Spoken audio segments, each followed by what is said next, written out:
Hey guys, welcome back to the channel. I'm Ryan Goware, and today we are checking out something a bit different. We're at this modern looking urban retail spot that's right smack between Kuala Lumpur and Petaling Jaya. You know, kinda like your wife between you and the TV screen with your favorite football team playing. It launched in March 2017 with this big grand vision. So you gotta wonder, could this be the future of integrated living? Today, let's check out if KL Gateway Mall in Bangsar South is dead or alive. Let's go! Before we even step inside, let's look at the surroundings. KL Gateway Mall is in Bangsar South, a pretty atas area. It taps into neighborhoods like Damansara Heights, Seputeh, Taman Desa, and Old Klang Road as well. A 5-kilometer catchment with a whopping 400,000 residents. Plus, it serves millions of LRT commuters, making it a proper urban hub. It's even got a 100-meter link bridge that connects directly to the University LRT station. It has aircon and it looks like it's air conditioned, but the day I was there, it was raining, so maybe they didn't switch it on. The whole mall is part of the larger KL Gateway mixed-use development, sitting alongside residential towers, offices, and more. So yeah, a lot of things is happening here. Macam a plate full of retail nasi lemak. Now, before we enter the mall, as usual, let's start with a grandfather's story. The site the mall is on was originally Kampong Kerinci, which had 4-story flats built in 1972. Even with all the connectivity from the NPE, Kerinci Link, and the LRT, the flats were in decline, faced with socio-economic issues, and that was when developer Suez Domain came in with their big redevelopment plan. Spanning 7.71 acres, this green vertical township was designed to bring residential, commercial, and retail components together in one connected urban space.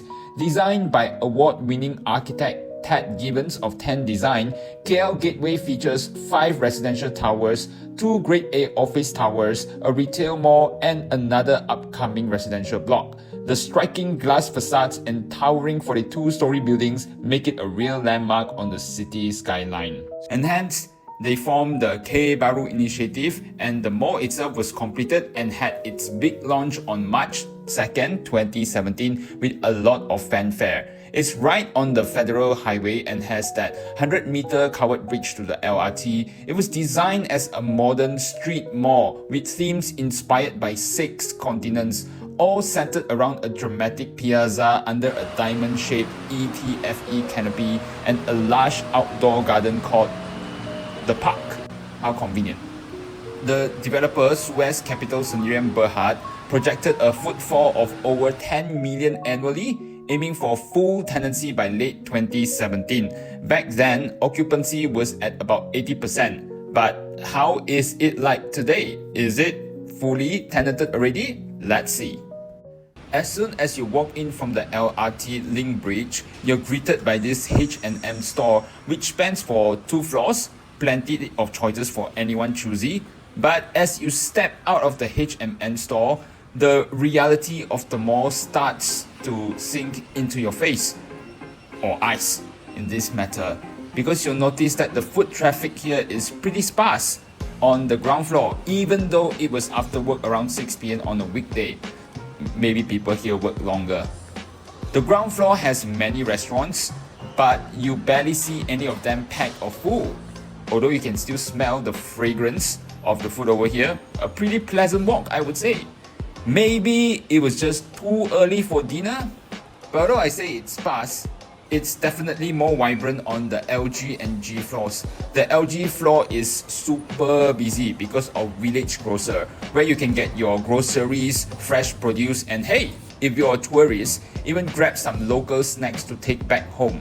On the night that I was there, Book Access was having a book fair, which was a nice bonus to check out some books.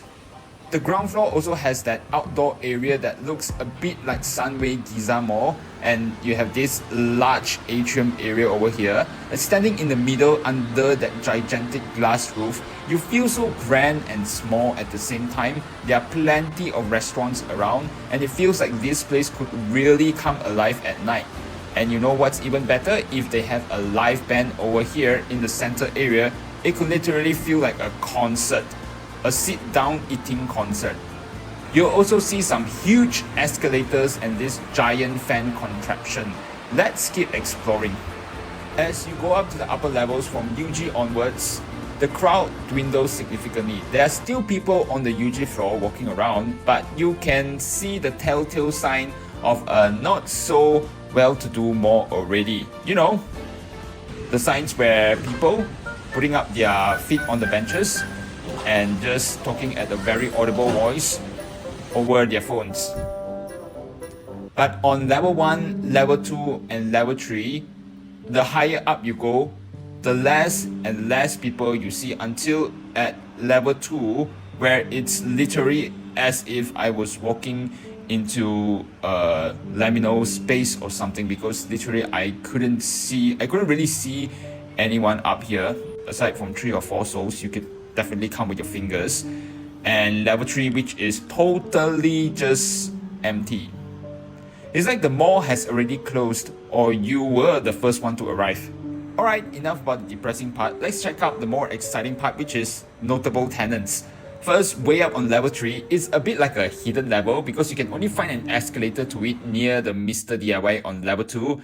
I'm not sure why they make it so inconspicuous. And this floor is a co-working area with work, and after you work, you can work out somewhere at F45. See what I did there? Okay, fine, no pun intended. Okay, F45 is not the name of a weapon. They're actually a global gym that focuses on functional workouts and HIIT. Yeah, shaping you into a weapon. The second floor has a lot of appointment-based places. There's a furniture shop that stretches for half a circle, pretty cool. A Pilates studio and an art or maybe future star training studio. You know, they have dancers, they have musical instruments. The first floor is a haven for kids and maybe a nightmare for parents. You have the Panda Dream playground where you can play with bricks, kind of like Lego. There's a bricks gallery to see some cool creations and a place to hone your own brick stacking skills. The first floor is also where you'll see hunks walking past, as Anytime Fitness is here, and also there's a huge church called Every Nation Gateway here as well. On the UG floor, you can host your big day at the wedding hall over here. The G floor has the hot market where you can get all kinds of stuff, except for Labubu. And on the LG floor, of course, you have the village grocer with their fresh produce and Malaysian delicacies. KL Gateway Mall stands out as a very integrated sort of mall because like from the mall itself, you can directly access to the different office towers, and not only that, from the mall itself you can actually walk to the residences without even having to go out, as in walking on the road. So yeah, this is as integrated as you can get. The mall itself also offers free Wi-Fi, communal workspaces, an outdoor jogging path, and garden spaces to blend shopping with a lifestyle and community feel. Now, the mall isn't just for retail, it also hosts events like photography fairs, cultural festivals, and seasonal bazaars. It's trying to be a spot for community connection and leisure, aside from just your normal shopping or window shopping. However, not everything has been smooth sailing. In December 2024, a section of the ceiling collapsed after heavy rain, and while no injuries were reported, it did raise some safety concerns about the open-air design and deferred maintenance. This is something that maybe the management might want to look into. So, is KL Gateway Mall worth visiting? The answer, I think, is somewhere in between lah. If you're working or staying nearby, then you don't have to drive literally, because this mall is a very convenient place to fulfill most of your daily needs, where you need to buy some stuff, or you need to eat some stuff, or you need to work out. If you're an enthusiast, you can come over to join in some of the communal events the mall holds every once in a while.